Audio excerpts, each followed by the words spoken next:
Баршаға сәлем достар. Бүгін сіздер менен қалай осылай артымыздағы фонды өзгертуді сіздер менен бірге үйренетін боламыз. Видеоны соңына дейін тамашалаңыздар. Ал біз болса кеттік.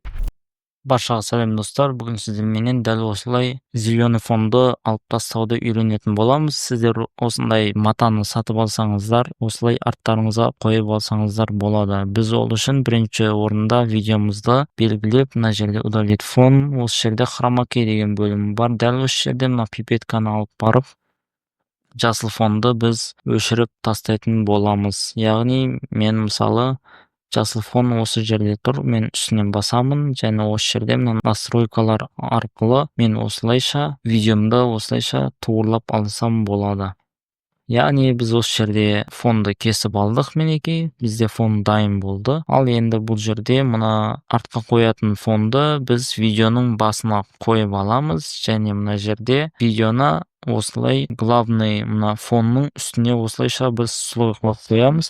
Дәл осы жерде осындай слой болып, дәл осындай біз артымыздағы фонды осылай өзгертірсек болады. Өздеріңіз мінекей көріп тұрғандарыңыздай, мына жерде менің артымда зеленый фон осылай өшіп кетті, және мен жалғыз фонның алдыңғы бетінде видеом тұр. Мына жерде өзіңіз көріп тұрғандарыңыздай, міне жасыл түстер кішігірім арасында көрініп тұр.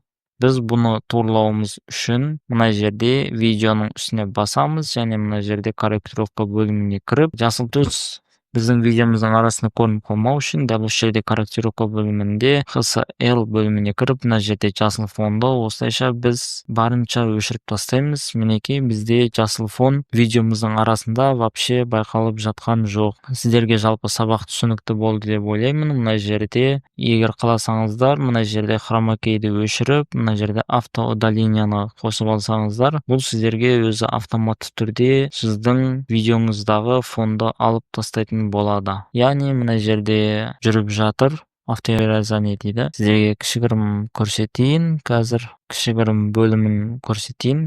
Автовыражение тез болу үшін мінекей мына жерде кесіп жатыр, біз кішігірім күте тұрамыз.